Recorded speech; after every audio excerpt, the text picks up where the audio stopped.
Hello students, আশা করছি তোমরা সবাই অনেক ভালো আছো। আজকের এই ভিডিওটা হলো সূচক অধ্যায়ের পর্ব 9 অর্থাৎ অনুশীলনী 4.1-এর 9 নম্বর ভিডিও হলো আজকের এই ভিডিওটা।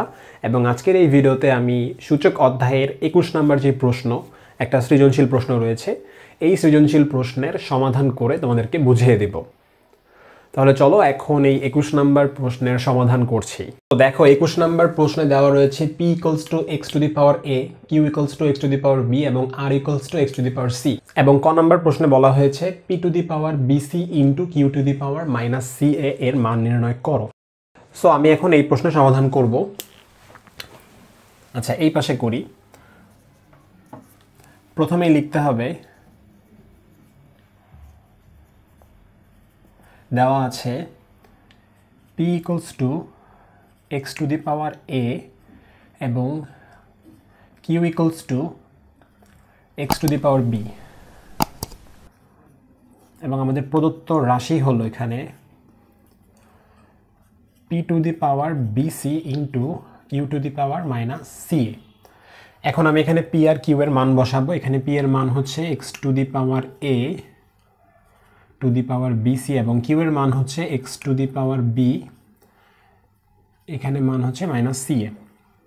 সো এখানে আসলে সূচককে গুণ করে দিতে হবে, তাহলে x to the power abc এবং এখানে x to the power, আমি যদি এখানে সাজিয়ে লিখি তাহলে লেখা যায় -abc। সো আমাদের যখন ভিত্তি সেম হয় তখন আমাদের একটা সূত্র রয়েছে a to the power m into a to the power n equals to a to the power m plus n। So এখন এই সূত্রটা এখানে প্রয়োগ করতে হবে, যেহেতু এখানে দুইটা ভিত্তি হচ্ছে x, তাহলে লেখা যায় x to the power abc প্লাসে মাইনাসে এখানে হচ্ছে তাহলে মাইনাস হবে abc। So x to the power abc আর abc যদি যোগ বিয়োগ করে চলে যায় তাহলে এখানে থাকে 0 এবং এখানে x to the power 0 এর মান হচ্ছে 1, কারণ আমরা আরেকটা সূত্র জানি a to the power 0 equals to হচ্ছে 1, অর্থাৎ কোনো সংখ্যার উপর যদি সূচক শূন্য থাকে তাহলে তার মান হচ্ছে 1। সো এখানে x to the power 0 এর মান হচ্ছে 1। সুতরাং এই যে আমাদের প্রথম যে প্রশ্নটা রয়েছে p to the power bc into q to the power -ca, তাহলে এর মান কত হচ্ছে? এর মান হচ্ছে 1। সো স্টুডেন্টস, আশা করছি তোমরা ক নাম্বার প্রশ্নের সমাধান বুঝতে পেরেছো। এখন আমি তোমাদেরকে খ নাম্বার প্রশ্নের সমাধান করে বুঝিয়ে দিব। সো দেখো, খ নাম্বারে বলা হয়েছে p/q to the power a plus b into q/r to the power b plus c divide 2 into rp to the power a minus c। So আমি এখন এখানে লিখব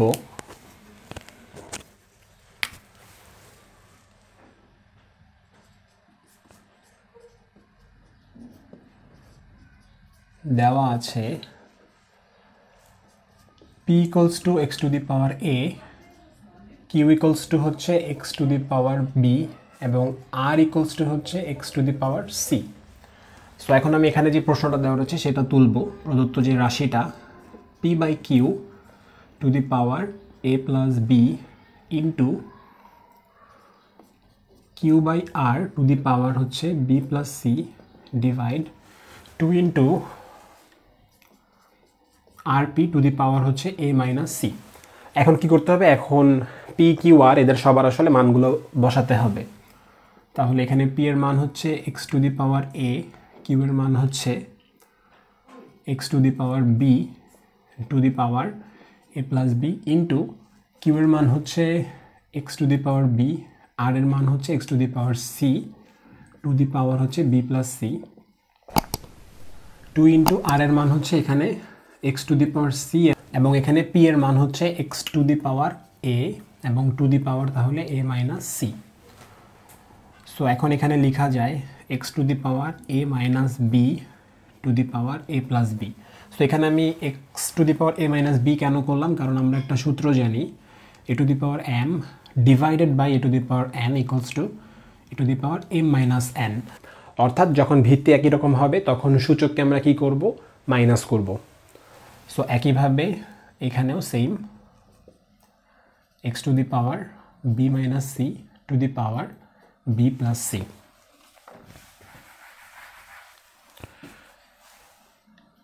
ডিভাইড 2 ইন্টু, যখন দুইটা ভিত্তির মাঝখানে গুণ থাকে এবং ভিত্তি যখন একই হয় তখন আমরা সূচকগুলোকে কি করি? প্লাস করে দিই। সো এখানে আমরা লিখতে পারি a plus c to the power a minus C. So এখন এখানে লেখা যায় X to the power a square minus B square X to the power B square minus C square. So আমি এখানে কী করলাম, আমি এখানে আমাদের একটা সূত্র রয়েছে a plus B into a minus B equals to a square minus B স্কোয়ারের। সো এখানে a minus B into a plus B, এখানে b minus C into B plus C. So সূত্র অনুযায়ী এখানে a square minus B square এবং এখানে B square minus C square, এবং পরেরটাতে কী হবে X to the power a square minus C square.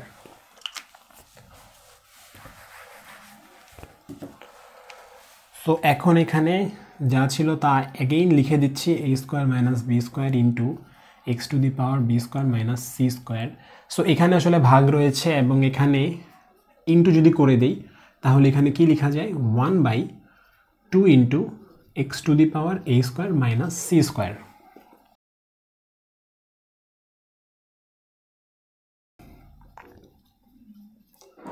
এখানে তাহলে লেখা যায় 1/2 অর্থাৎ হাফ লেখা যায়, এবং লেখা যায় 1/x to the power a square minus C square. অর্থাৎ আমি এখানে হাফ এবং 1/x to the power a square minus C স্কোয়ারকে আলাদা করে দিলাম। সো এখন কিন্তু কি হচ্ছে যে এই যেটা নিচে চলে গেছে, অর্থাৎ এটা কিন্তু আসলে তাহলে ভাগ হয়ে যাচ্ছে। সো এখন আমরা কি করব, এই দুইজনের মাঝখানে রয়েছে গুণ এবং এখানে রয়েছে ভাগ, তাহলে আমরা এই দুইটা ভিত্তির জন্য সূচকে হচ্ছে প্লাস করব, এবং এই টোটালটা থেকে এই যে যেহেতু এখানে ভাগ রয়েছে, সো এই ভিত্তির যে সূচক সেটাকে আসলে আমরা কি করব, মাইনাস করব।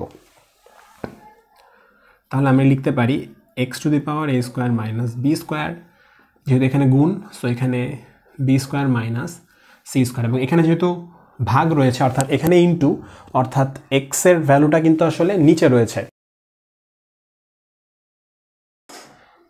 তাহলে আমরা এখানে লিখতে পারি মাইনাস a স্কোয়ার এবং মাইনাসে মাইনাসে প্লাস সি স্কোয়ার ইন্টু এই যেখানে হাফ ছিল সেটা বসে যাবে। সো এখন এই যে মাইনাস a স্কোয়ার চলে যাবে, minus B square plus B square plus C square minus, আচ্ছা এই সির উপর স্কোয়ার ছিল আসলে, এটা কাটাকাটি চলে যাবে। তো এখানে থাকবে x to the power 0 into হচ্ছে হাফ, অর্থাৎ এক্স টু দি পাওয়ার 0-র মান হচ্ছে 1 এবং এখানে হাফ, অর্থাৎ এই টোটালটার ভ্যালু আসতেছে তাহলে হচ্ছে হাফ। সুতরাং এখানে এই যে খ নাম্বার যে প্রশ্ন আমাদের ছিল সেই প্রশ্নের মান হচ্ছে হাফ।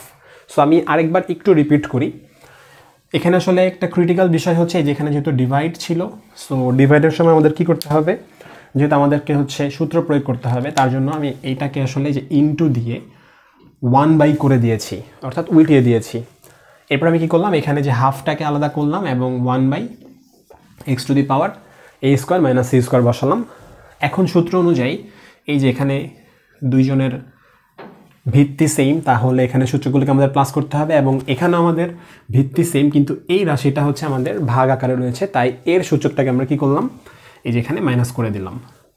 সো ঠিকমতো সূচকগুলো বসিয়ে প্লাস মাইনাস করলেই কিন্তু এইটার ভ্যালুটা চলে আসবে। আশা করি তোমরা ম্যাথটা বুঝতে পেরেছো। এখন আমি তোমাদেরকে গ নাম্বার যেই প্রশ্ন তার সমাধান করে বুঝিয়ে দিব। সো স্টুডেন্টস, এখন আমি তোমাদেরকে এই গ নাম্বার প্রশ্নের সমাধান করে বুঝিয়ে দিব। প্রথমেই বলে রাখছি এই প্রশ্নটা কিন্তু অনেক বেশি গুরুত্বপূর্ণ। সো আমি প্রথমেই লিখব, দেওয়া আছে p equals to x to the power a, q equals to x to the power b এবং r equals to x to the power c। So এই প্রশ্ন দেখো, এই প্রশ্নে হচ্ছে আমাদের বাম পক্ষে দেওয়া আছে p/q two the power a square plus ab plus হচ্ছে b স্কোয়ার ইন্টু হচ্ছে q/r টু দি পাওয়ার কত বলতো, b square plus bc plus হচ্ছে c স্কোয়ার ইন্টু হচ্ছে r/p two the power c square plus ca plus a square, এবং ডান পক্ষে দিয়ে রাখছে হচ্ছে 1, অর্থাৎ বাম পক্ষের এটা সমাধান করে আমাদেরকে 1 মিলাতে হবে। সো এখন যদি আমি এখানে মানগুলো বসিয়ে দিই তাহলে p এর মান হচ্ছে এখানে x two the power a, q এর মান হচ্ছে x two the power b two the power a square plus ab plus হচ্ছে b স্কোয়ার কিউ এর মান হচ্ছে এখানে x two the power b, আর এর মান হচ্ছে x two the power c two the power b square plus bc plus c square. এখানে r এর মান হচ্ছে x two the power c, p এর মান হচ্ছে x two the power a to the power c square plus ca plus হচ্ছে a square. তো এখানে আমাদের x বাই এক্স, সো আমাদের যেহেতু ভিত্তি যখন সেম, তাহলে আমরা কি করব, আমরা সূচকগুলোকে আসলে মাইনাস করে দিব। তাহলে x two the power a minus b two the power a square plus ab plus b square into x two the power b minus c two the power b square plus bc plus c square, এবং এখানে x two the power c minus a to the power c square plus ca plus a square. So এখানে আমি কি করলাম, এখানে আমাদের একটা সূত্র আমরা জানি, a to the power m divided by a to the power n। যখন আমাদের ভিত্তি সেম এবং সূচক ভিন্ন, তখন আমরা কি করি, সূচকের মাইনাস করি যখন ডিভাইড থাকে। সো এই তিন জায়গায় আসলে এই সূত্রটাই আমি প্রয়োগ করলাম। সো এখন আমরা লিখতে পারি x two the power a minus b into a square plus ab plus b square into x two the power b minus c b square plus bc plus c square, এবং একইভাবে x two the power c minus a into c square ac a square. এখন আমাদের এখানে একটা সূত্র রয়েছে, আমরা একটা সূত্র জানি, a cube minus b cube equals to হচ্ছে a minus b into a square plus ab plus b square. So এই সূত্রটা এখন আমাদের এখানে বসাতে হবে, এবং এখানে আমাদের তাহলে আসবে কি, b কিউব মাইনাস হচ্ছে c কিউব, অর্থাৎ b cube minus c cube হচ্ছে b minus c into b square plus bc plus c square. So এখানে এখন আমরা এই সূত্রটা আসলে বসিয়ে দিব। তাহলে এখানে আমরা লিখতে পারি x two the power a cube minus b cube into x two the power b cube minus c cube, যেহেতু এখানে b আর c রয়েছে, এবং এখানে আমাদের আসবে তাহলে x two the power c cube minus a cube, অর্থাৎ c কিউব মাইনাস a কিউবের সূত্র হচ্ছে c মাইনাস a ইন্টু এই যে এখানে c square plus ca plus হচ্ছে a স্কোয়ার। তাই এখানে আমরা সূত্র বসিয়ে দিলাম।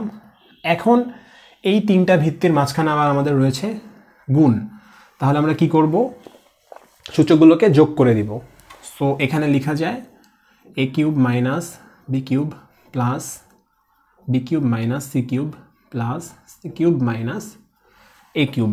সো এখন যদি তোমরা লক্ষ্য করো, minus a cube plus a cube minus b cube plus b cube minus c cube plus c cube, এই সবাই আসলে কাটাকাটি চলে যায়, এবং এখানে থাকে x টু দি পাওয়ার 0। আর আমরা ইতিমধ্যে সবাই জানি x টু দি পাওয়ার 0 মান হচ্ছে 1, অর্থাৎ আমাদের সূত্র রয়েছে a to the power 0 equals to 1, অর্থাৎ কোনো সংখ্যার উপর যদি আমাদের ভিত্তি শূন্য হয় তাহলে তার মান কত আসবে, 1 আসবে। সো এইটা হচ্ছে আমাদের তাহলে রাইট হ্যান্ড সাইড মিলে গেল। সো স্টুডেন্টস, এখানে আসলে বোঝার মতো একটা পয়েন্ট রয়েছে, সেটা হচ্ছে খুবই গুরুত্বপূর্ণ পয়েন্ট, সেটা হচ্ছে এই যে এখানে তোমার আসলে সূত্রটা বসাতে হবে। তুমি যদি সূত্র না জানো তাহলে তুমি কি করবা জানো, তুমি আসলে তখন এই a দিয়ে এই পুরোটাকে গুণ করবা, মাইনাস b দিয়ে পুরোটাকে গুণ করবা, একইভাবে তুমি এখানে গুণ করবা। তো ফলে কি হবে, তোমার ম্যাথ তো হবে, এবং তুমি যদি যোগ বিয়োগে কোনো জায়গায় ভুল করো তাহলে তোমার ম্যাথটা আসলে আর মিলবে না। সো সবসময় সূত্র ভালো মতো পড়বা, তাহলে আসলে বীজগণিত খুবই সহজ হয়ে যাবে। So students, I really hope এই 21 নাম্বার যে সৃজনশীল প্রশ্ন, এই প্রশ্নের 3টা প্রশ্নেরই সমাধান তোমরা বুঝতে পেরেছো। দেখা হবে পরবর্তী ভিডিওতে, এবং আমার ভিডিও দেখে যদি উপকৃত হয়ে থাকো তাহলে অবশ্যই আমার এই চ্যানেলটাতে সাবস্ক্রাইব করে রাখবে। আল্লাহ হাফেজ।